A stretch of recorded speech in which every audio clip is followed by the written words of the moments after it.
Bismillahirrahmanirrahim. Assalamualaikum warahmatullahi wabarakatuh. Waalaikumsalam warahmatullahi wabarakatuh. Perkenalkan, saya Wawan Rusmawan, calon guru penggerak Angkatan 7 dari Kota Bandung. Kali ini saya akan melakukan percakapan kucing praobservasi supervisi akademik. Bersama saya sudah hadir Ibu Fitri, teman sejawat saya di tempat saya mengajar. Bu Fitri, silakan untuk memperkenalkan diri dulu. Perkenalkan, nama saya Fitri Rahmawati. Saya mengampu pelajaran IPS di kelas 7 dan kelas 8 SMPN 34 Bandung. Oke, terima kasih Bu Fitri. Gimana kabarnya hari ini Bu Fitri? Alhamdulillah, kabar hari ini baik. Pak Awan, apa kabar? Alhamdulillah baik. Alhamdulillah ya, sehat Bu Fitri ya. Oke. Tak lupa saya juga ini akan menyapa atau mengucapkan terima kasih dulu kepada Bapak Fasilitator saya, Bapak Haji Juanda MM, kepada Bapak pengajar praktik saya, Bapak Haji Muhammad Dadi Firdaus MM, dan tak lupa saya juga ucapkan terima kasih kepada Ibu Kepala Sekolah SMP Negeri 34 Bandung, Ibu Vivi Lutfia SPD MM. Baik Bu Fitri, kali ini kita ngobrol santai aja Bu Fitri ya. Ya, kita akan melaksanakan praktik percakapan kucing praobservasi kelas supervisi akademik. Bu Fitri, kira-kira Bu Fitri nanti mau ngajar kelas berapa Bu Fitri? Saya akan mengajar di kelas 7H. Kelas 7H, ya berarti kalau kelas 7 sudah memakai kurikulum mereka ya Bu Fitri? Ya betul, kelas 7 saya menggunakan kurikulum Merdeka. Nanti materi yang akan diajarkan apa Bu Fitri? Secara umum materi yang akan diajarkan adalah pasar. Jadi nanti tujuan pembelajaran yang akan saya inginkan, tujuan pembelajaran yang diharapkan dari pembelajaran nanti adalah siswa mampu menganalisis jenis-jenis pasar, konsep pasar, dan keterkaitan pasar dengan pembentukan harga. Jadi itu yang materi tentang pasar dengan tujuannya tadi ya. Yes, seperti itu. Berikutnya kira-kira nih area pengembangan yang akan Ibu lakukan ketika di kelas apa Bu? Kira-kira? Saya lebih memfokuskan di pembelajaran berdiferensiasi, dari diferensiasi konten dan diferensiasi produk, serta nanti juga saya akan mencoba mengembangkan sosial emosional dari masing-masing anak. Bagus sekali ya, itu yang akan dikembangkan Ibu di kelas. Kira-kira strategi yang dipersiapkan untuk mengembangkan tujuan tadi seperti apa Bu? Pertama-tama saya pasti akan menyiapkan modul ajarnya terlebih dahulu, lalu menyiapkan bahan ajarnya. Saya juga akan melakukan tes diagnostik untuk menentukan tes awal dari peserta didik, kemampuan awal peserta didik. Saya juga menggunakan data dari BK, jadi saya berkolaborasi dengan BK menentukan gaya belajar murid seperti apa. Kan ada ya Pak yang estetik, visual ya. Jadi itu strateginya. Oke, siap. Itu strategi yang akan disiapkan Ibu ketika mengajar di kelas. Kemudian tantangannya Bu, ketika Ibu mengajar di kelas, tantangan yang dihadapi dari murid Ibu kelas 7 nanti itu seperti apa kira-kira? Sebetulnya dari segi materi saya rasa karena sudah dipersiapkan sebelumnya tidak ada. Justru yang paling menjadi tantangan itu adalah waktu mengajar, karena ini kita di jam sore, saya mengajar di 7H itu di jam pelajaran terakhir Pak Wawan. Jadi tantangannya jelas siswa mungkin ada yang mengantuk, tidak fokus dan lain sebagainya. Jadi untuk tantangan tersebut sepertinya saya akan melakukan beberapa ice breaking sih Pak di kelas. Begitu ya, jadi strateginya ada ice breaking. Iya. Selanjutnya kira-kira media yang digunakan Ibu ketika mengajar tadi, mengajar materi jenis pasar atau pasar tadi secara umum, apa Bu media yang akan digunakan? Media yang digunakan, saya menggunakan modul ajar untuk para siswa. Saya juga akan menggunakan PowerPoint sebagai bahan presentasi saya, bahan mengajar juga. Saya juga menyiapkan beberapa artikel untuk nanti studi kasus anak tentang pasar ya? Ya, tentang pasar, tentang maraknya peningkatan belanja online, terus beberapa pasar atau mall yang tiba-tiba gulung tikar, yaitu artikel-artikel semacam itu juga. Banyak referensi anaknya nanti ya. Ya, termasuk kayak awal-awal COVID tuh banyak panik buying juga ya. Iya, pembelian panik ya. Iya. Oke, seperti itu ya, kaitan dengan media yang akan diajarkan atau yang digunakan oleh Ibu Fitri ketika di kelas. Terus persiapan untuk materi ini Bu, dari kapan Bu untuk mempersiapkan? Kalau untuk mengajar saya biasanya mempersiapkannya di hari Sabtu Minggu libur saya mempersiapkan kira-kira seminggu ke depan saya mau belajar apa ya, saya mau mengajarkan materi apa. Jadi kalau dihitung berarti sekitar 3 hari sebelumnya sih saya sudah mempersiapkan. 3 hari sebelumnya sudah mempersiapkan materi. Iya. Oke, baik. Berarti Ibu, saya akan ke kelas Ibu hari besok Bu ya? Oh iya boleh Ya, ya. hari besok di jam Jam terakhir Bapak. Jam terakhir berarti jam ke 9.10. 13.25an ya, hampir 14 ya, Iya, seperti itu ya, Iya. siang hari ya. Oke baik, kalau begitu Ibu siap Ibu ya? Ya, Besok saya akan berkunjung ke kelas Ibu. Semoga lancar materi yang akan diajarkan oleh Ibu dan anak-anak juga bisa menerima pelajaran dari Ibu dengan baik. Oke, Amin. seperti itu saja Ibu. Ya. Percakapan coaching supervisi akademik saya dengan Bu Fitri kaitan dengan materi yang akan diajarkan besok. Terima kasih, itu saja dari saya. Assalamualaikum warahmatullahi wabarakatuh.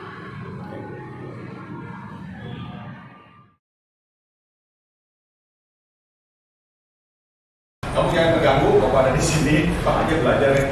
Bapak melihat kalian belajarnya seperti apa. Aja ya. Itu saja dari Bapak. Maka lanjutkan.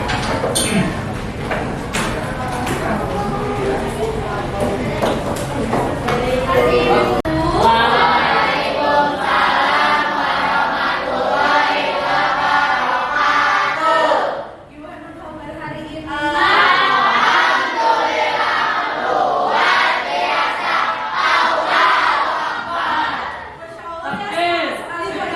Lagi posisi puasa, tapi kalian semangat Ibu, apresiasi sekali. Terima kasih banyak atas semangatnya anak-anak. Sudah siap belajar IPS?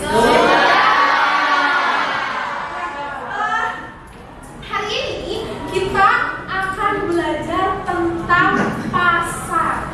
Sebelumnya ada yang tahu nggak sih apa itu pasar?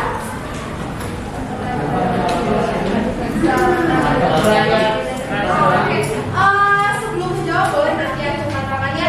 Ada yang tahu nggak apa bedanya pasar yang kita temui dengan pasar yang ada di Bukalapak, di Tokopedia? Platform itu kan termasuk pasar atau tidak ya?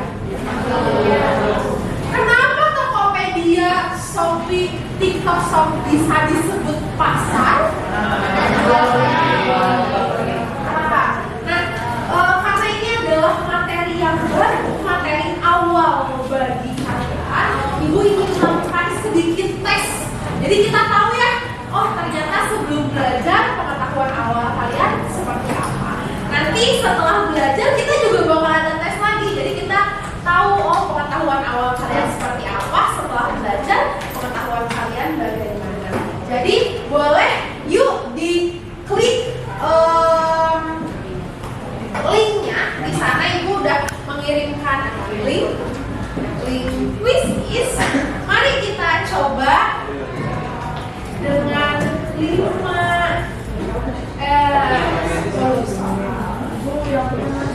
yang quiz is ya anak-anak. 7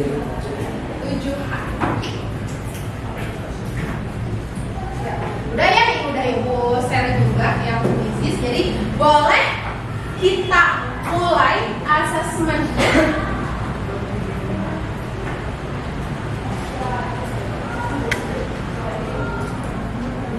Kalau ada kendala boleh nanti acungkan tangannya. Belum ada yang masuk nih.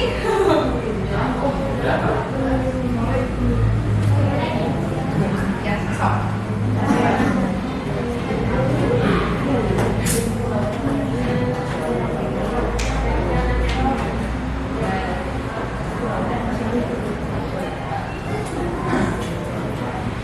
Ini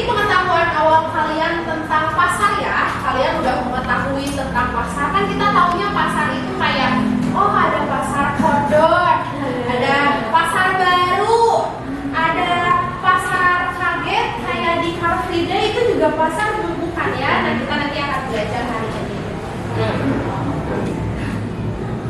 Oke, baru ada 26 orang. Berapa orang lagi?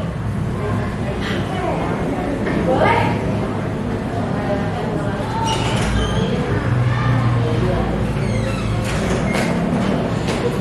Oh ya, sambil nunggu yang login, Ibu cek dulu ya yang gak hadir siapa. 3 orang ya. Ya, Nazil dan Rahma.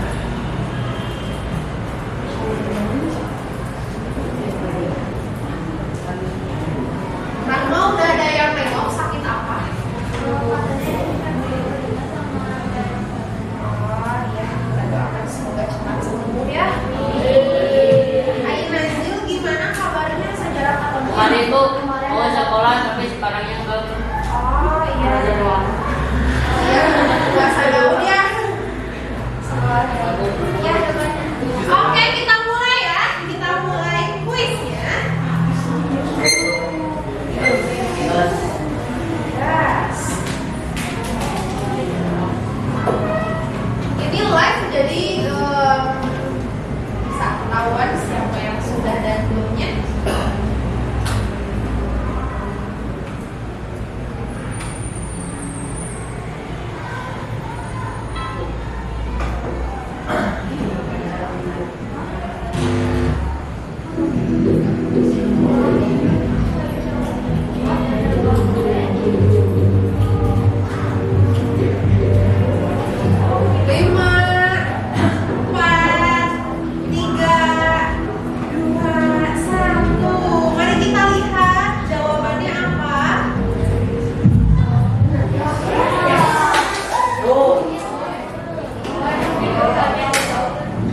Lanjut lagi. Marel.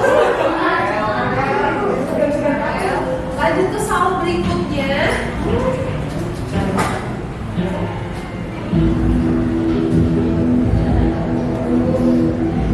Ingat ya, setiap soal cuma 10 detik aja. Setiap soal cuma 10 detik.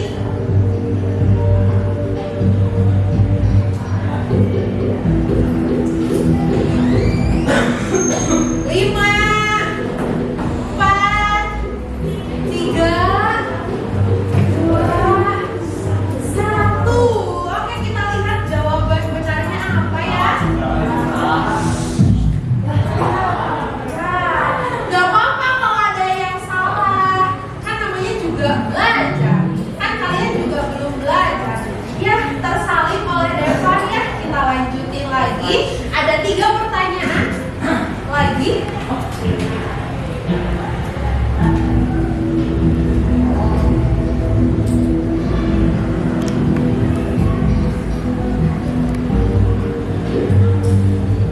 Kira-kira menurut kalian pasar itu sebetulnya apa ya?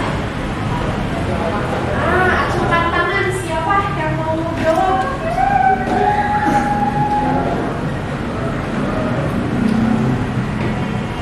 Oke, boleh. Boleh. Jadi apa ya pasar itu?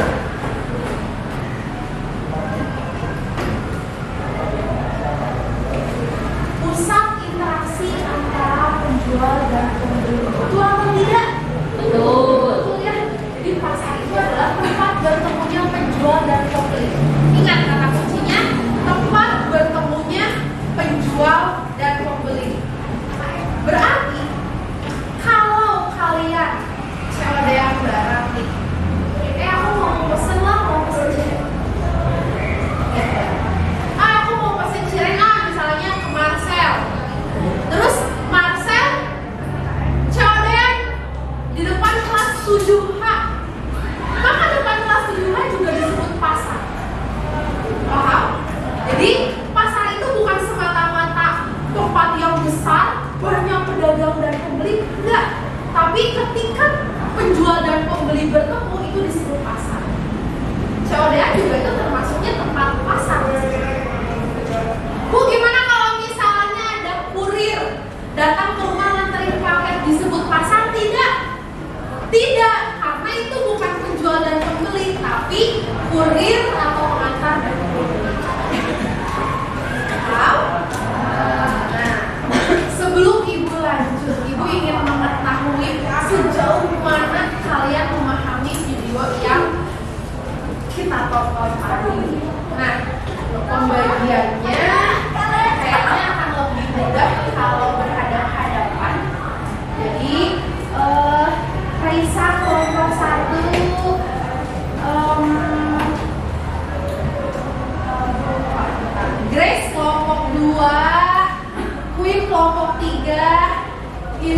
Yang di belakang boleh, waktunya hanya 5 menit aja. Silakan kerjakan di kertas lembar. Diskusikan dengan teman-teman kamu berdasarkan video yang tadi kalian tonton. Marcel boleh bergabung ke sini sama ambil apa? Ya. Kira-kira apa ya yang tadi kalian tonton berdasarkan video yang tadi kalian tonton? LKPD-nya. Jawabannya ya. Jadi 5 menit selesai.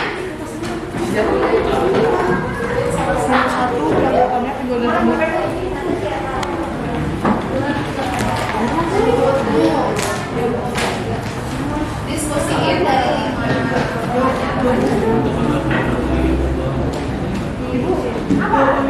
Ya, langsung jawabannya aja.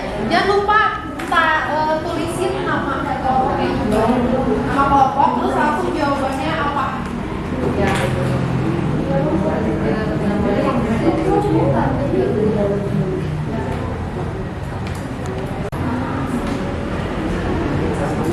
Silakan waktunya cuma 5 menit aja ya. Waktunya 5 menit aja.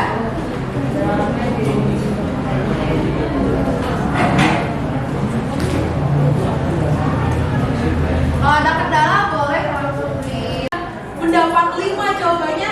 Tentukan siapa yang mau berbicara di depan.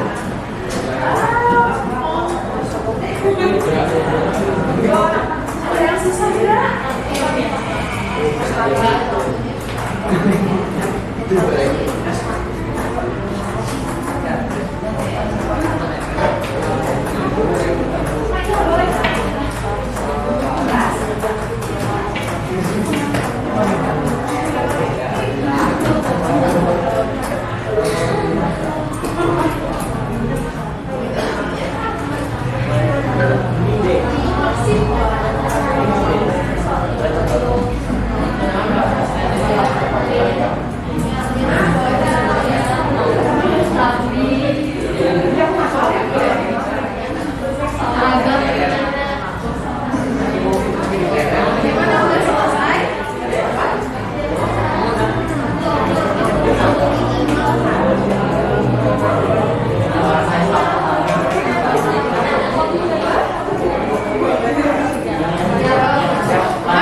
berinteraksi, menjual barang, tawar-menawar, membeli barang. Betul ya, ada interaksi. Jadi interaksi itu nggak cuma ngobrol, tapi melakukan jual beli dan tawar-menawar. Lanjut lagi, pertanyaan ketiga.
pasar menurut kelompok 5. Oke, boleh kasih aplaus buat kelompok 5. Oke, terima kasih. Kayaknya satu kelompok lagi deh ya, satu kelompok lagi dari kelompok tadi perempuan, sekarang laki-laki. Boleh deh, kelompok yang paling depan dari kelompok ini siapa yang mau ke depan? Boleh, Farel.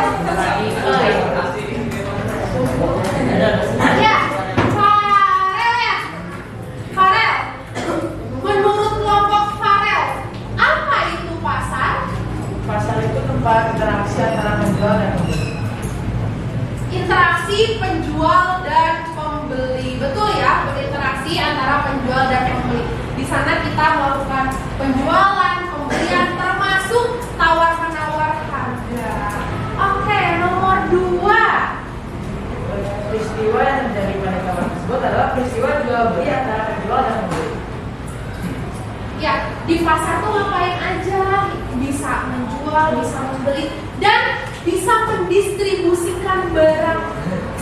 Kita punya pabrik nih, terus kita simpan barang kita di pasar, itu kan proses distribusi. Berarti di pasar juga selain melakukan jual beli, ada proses pendistribusian barang. Nomor 3. Barang yang dijual di pasar yaitu barang produksi dan barang konsumsi. Ya, yang dijual adalah barang produksi, barang konsumsi. Banyak ya di pasar itu adalah menjual segala jenis barang.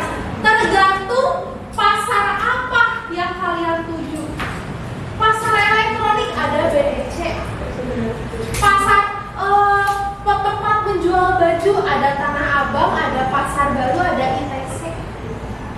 Jadi pasar itu kan ada penggolongan pasar ya. Nah, apa yang dijual di sana tergantung pasar itu teh jenisnya pasar apa. Pasar tradisional berarti yang dijual berbagai macam kebutuhan pokok dan adanya tawar-menawar. Kalau pasar non tradisional berarti semacam supermarket. Di sana tidak ada tawar-menawar, kan udah ada harganya. Paham? Jadi kalau misalnya ada pertanyaan, di mana barang apa saja yang dijual, ya tergantung jenis pasarnya. Kalian bisa jelaskan seperti itu. Oke, nomor 4. Yang pertama ada pasar persaingan sempurna, terus ada pasar persaingan tidak sempurna, pasar monopoli, pasar oligopoli, dan pasar monopolistik. Ya, betul sekali. Yang terakhir, nomor 5. Kontribusi apa sih yang didapat dari adanya pasar? Menurut saya, menurut kita setelah hasil diskusi, kontribusi pasar terhadap perekonomian dan kebutuhan adalah memutar ekonomi negara dan memenuhi kebutuhan manusia. Ya, memutar perekonomian negara, memenuhi kebutuhan manusia. Kebayang dong kalau nggak ada pasar, kita mau beli di mana? Kalau misalnya nggak ada pasar, nggak ada jual beli, nggak ada perputaran uang, ekonomi mandek. Jadi pasar itu sangat penting ya. Iya, jadi itu adalah kontribusi pasar dalam membentuk perekonomian negara. Oke, terima kasih Farel. Boleh kasih aplaus buat Farel.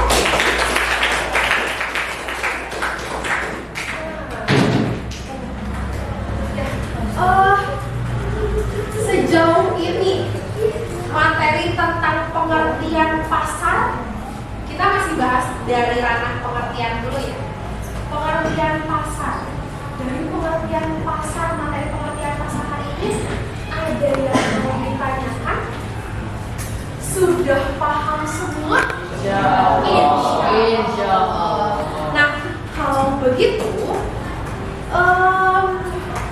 sebelum Ibu akhiri, kira-kira dari jawaban teman-teman, dari jawaban kelompokmu, dari video yang kalian tonton, maka sebetulnya inti dari pasar itu apa ya?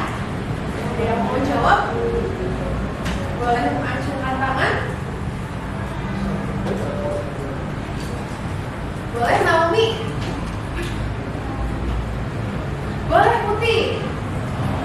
Jadi inti dari pasar itu adalah sarana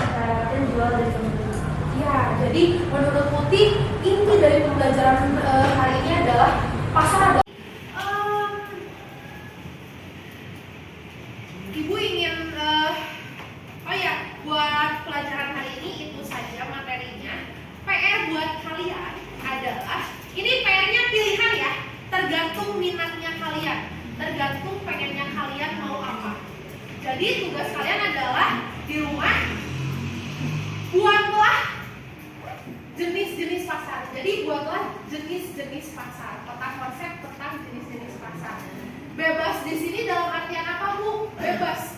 Kalian mau mengerjakannya secara manual, mau mengerjakannya versi digital, ada Canva, ada Adobe, itu dari peta konsep. Atau kalian mau membuat video pendek presentasi tentang jenis-jenis pasar, kalian boleh membuat video pendek tentang jenis-jenis pasar, boleh. Jadi ada 3 pilihan yang bisa kalian buat tentang jenis-jenis pasar. Berarti gua akan cek di hari Jumat ya. Iya Jumat lupa. Berarti di pertemuan berikutnya ya.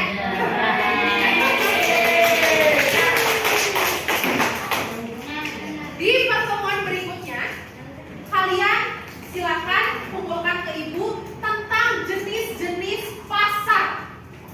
Kalian boleh dalam bentuk digital, dalam bentuk manual, atau kalian membuat video pendek. Paham? Sebelum pembelajaran ini berakhir, ada yang harus kalian isi ya, yang di Montri Mentor. Jadi silakan kalian isi 1 kata untuk pembelajaran hari ini. Boleh kalian isi, boleh kalian isi sekarang juga boleh, itu akan lebih baik.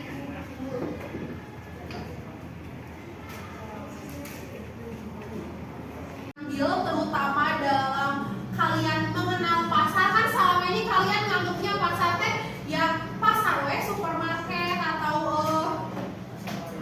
pasar modern, pasar tradisional. Ternyata tempat kalian COD-an juga itu kan termasuk pasar ya. Kalian COD-an sama penjual dan pembeli juga itu termasuk pasar. Jadi sekali lagi terima kasih banyak buat hari ini. Jangan lupa tugasnya dikerjakan. Sehat-sehat, bahagia selalu. Sampai ketemu lagi di pertemuan berikutnya. Terima kasih banyak ya.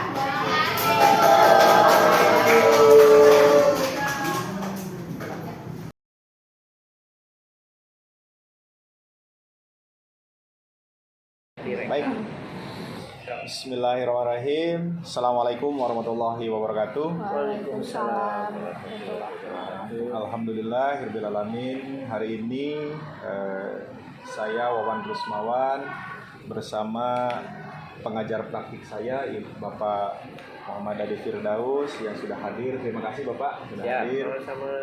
Dan yang kedua ada Bu Fitri sebagai rekan sejawat saya ketika mengajar yang kemarin selesai diobservasi gitu ya. Assalamualaikum Bu Fitri. Waalaikumsalam Pak Wawan. Sehat Bu Fitri? Alhamdulillah sehat Pak Wawan, sehat. Alhamdulillahirabbil alamin ya. Ini ngobrol santai saja Bu Fitri. Bu Fitri kemarin sudah melaksanakan ini ya pembelajaran kelas ya? Ya betul. Oke. Gimana pembelajaran kelas kemarin? Sebetulnya ada beberapa hal yang ketika saya refleksikan kembali, ketika saya ingat-ingat kembali, ada beberapa yang kurang sih Pak. Terutama saat awal-awal saya lupa tujuan pembelajarannya tidak tersampaikan. Jadi saya hanya menyampaikan anak-anak hari ini kita akan belajar ini ya, sedangkan tujuannya terlewat. Tuh kira-kira kenapa tuh Bu Fitri bisa sampai lupa seperti itu ketika pembelajaran? Terlalu semangat mungkin. Hebat ya, terlalu semangat.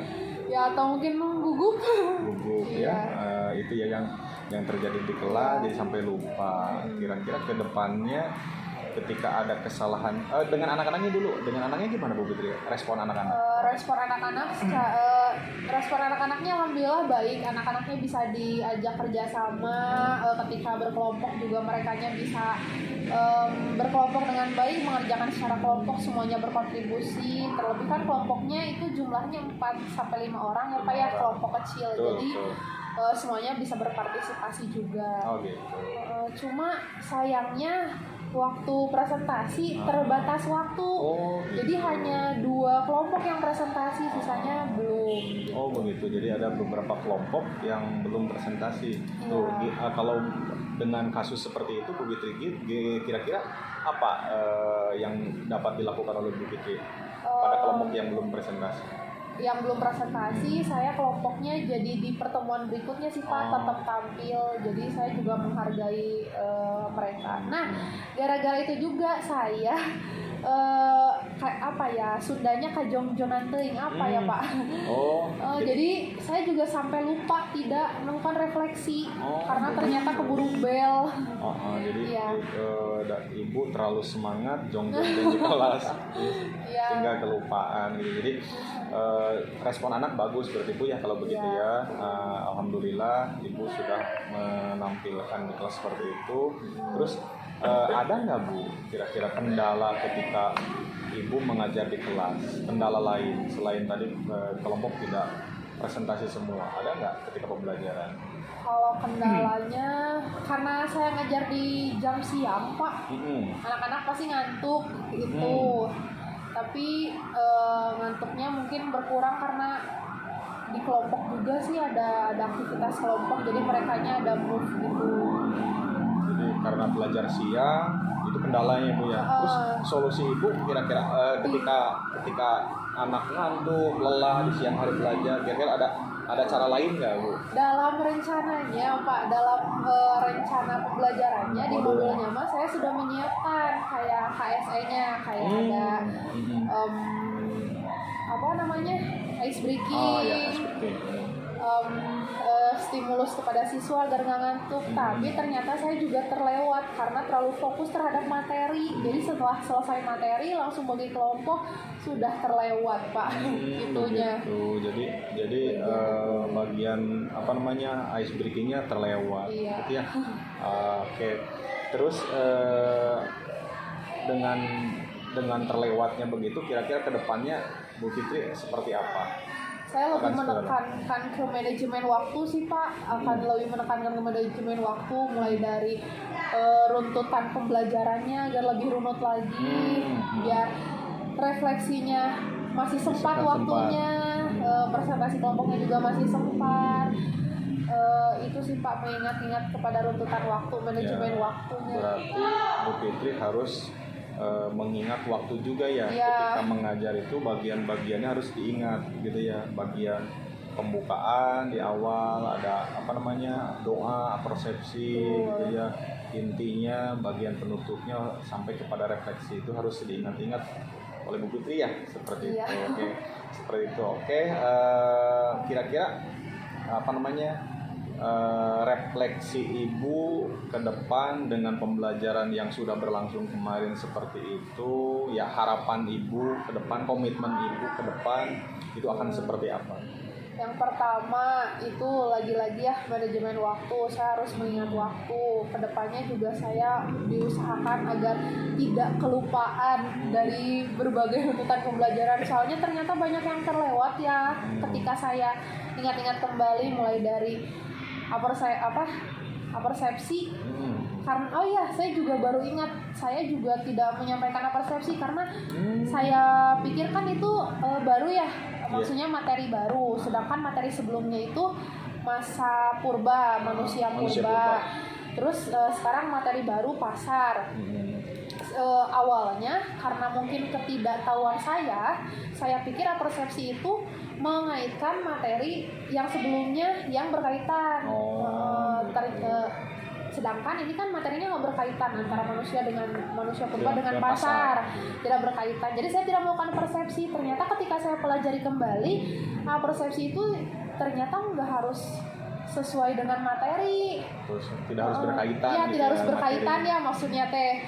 Maksudnya tidak harus berkaitan dengan materi. Jadi kita mengulas kembali, mengingatkan kembali. Jadi itu saya persepsi tidak, tujuan pembelajaran tidak, ice breaking terlewat. Luar Refleksi biasa. juga. Ya, saya harus banyak belajar, intinya saya harus Iya. banyak belajar memanage waktu. Dalam proses pembelajaran juga saya harus banyak belajar bagaimana menyampaikan pembelajaran dengan baik agar tidak banyak yang terlewat juga. Terlebih saya juga harus memperluas pengetahuan ya Pak ya, karena jujur saya juga baru tahu beberapa waktu yang lalu kalau ternyata persepsi itu tidak harus materi yang saling berkaitan dengan materi sebelumnya. Itu sih Pak. Oh gitu, itu ya. Iya. Mudah-mudahan ya kedepannya Bu Fitri ya bisa memanage waktu, bisa mengolah situasi kondisi ketika di anak ya, belajar di anak, sehingga pembelajaran di anak, esensi pembelajaran di anak itu tidak terlewatkan gitu ya, intinya seperti itu. Oke, terus kira-kira nih yang terakhir nih ya, tentang tindak lanjut ke depannya yang konkret yang akan Ibu lakukan seperti apa Bu Fitri? Kalau untuk pertemuan berikutnya pasti melanjutkan presentasi Pak, karena di pertemuan kemarin presentasi belum semua. Betul. Terus diharapkan saya juga di awal pembelajaran tidak kelupaan menyampaikan persepsi, yang terlebih ini adalah materi yang terkait dengan materi sebelumnya. Dan lagi-lagi di jam siang disiapkan ice breaking, tidak terlewat ice breakingnya, betul. Manajemen waktu juga biar saya tidak terlalu fokus ke materi, betul. Iya, jadi betul ya Bu. Tadi Ibu menyampaikan bahwa harus fokus pada pembelajaran, tidak terlalu fokus pada materi saja, karena di situ kan ada komunitas anak harus perhatikan ya. Di dalam pembelajaran kemarin kira-kira anak-anaknya gimana ketika dibagi kelompok, mengikuti semua? Ya, kalau dibagi kelompok itu kebetulan saya bagi kelompoknya berdasarkan asesmen diagnostik ya Pak ya. Di awal itu saya ada asesmen diagnostik, jadi saya membagi kelompoknya berdasarkan asesmen tersebut. Saya kelompokkan mana siswa yang mahir, belum mahir, dan berkembang. Jadi dan dikelompokkannya juga dalam kelompok kecil 4 sampai 5 anggota. Jadi kalau dilihat dari komunitas siswanya semuanya berkontribusi sih Pak. Ada mahir, tidak mahir, dan berkembang. Mahir, cukup, dan berkembang. Mahir, cukup, dan berkembang. Kalau yang cukup gimana kondisinya? Mereka sudah mengenal pasar, mereka juga secara umum sudah tahu jenis pasar kayak pasar fisik, pasar non fisik kayak online store, betul. Mereka juga tahu ternyata ada jenis-jenis pasar berdasarkan waktu, kayak ada yang pasar mingguan, pasar tahunan, pasar harian juga. Mereka biasanya anak-anak yang sudah belajar dulu di rumah. Ada juga yang cukup. Kalau yang cukup itu mereka hanya tahu gambaran umumnya saja, tidak mendetail. Sedangkan yang berkembang mereka hanya mengetahui pasar tuh yang biasa mereka temui, pasar fisik. Sedangkan mereka belum menganggap bahwa online store itu termasuk pasar gitu. Jadi secara keseluruhan yang Ibu ajar anak-anaknya sudah bisa ya seperti itu ya. Mayoritas cukup. Ya. Tidak ada yang sampai tidak tahu pasar Bu ya. Iya. Ada nggak? Sebetulnya nggak ada sih Pak. Mereka yang berkembang pun mereka tahu pasar, tapi mereka taunya hanya pasar yang biasa mereka lihat aja gitu. Padahal sebetulnya kayak festival tahunan itu termasuk pasar tahunan kan. Kalau di sini kan di Kota Bandung kan. Pasarnya pasar anak-anak kan di sini rata-rata taunya pasar modern gitu ya, swalayan, supermarket kemana, minimarket gitu ya. Tidak tahu misalnya ke pasar yang dekat mana pasar Pondok misalnya, pasar tradisional gitu. Tapi mereka tahu ya itu teh pasar gitu. Iya, tahu. Secara keseluruhan mereka udah cukup seperti itu ya. Siap Bu Fitri. Mungkin terima kasih ya Ibu sudah memberikan jawaban-jawaban. Saya juga terima kasih Pak Wawan. Saya merasa dibimbing gitu. Terlebih kan saya juga butuh banyak pengalaman mengajar, mengingat saya juga belum mengajar begitu lama, jadi saya juga harus banyak belajar. Siap. Betul. Ya kita sama-sama karena saya pun dalam proses belajar, saya belajar dari para senior, para ibu-ibu bapak yang lain, dan isi hasil pengalaman yang saya terima ya kita sharekan lagi ke ibu ya sebagai guru yang muda. Oke, itu saja Bu Fitri, terima kasih atas kesempatannya, mudah-mudahan ke depan Bu Fitri lebih baik lagi. Siap ya Bu Fitri ya? Amin. Oke, terima Siap. kasih. Itu saja. Assalamualaikum warahmatullahi wabarakatuh. Waalaikumsalam warahmatullahi wabarakatuh.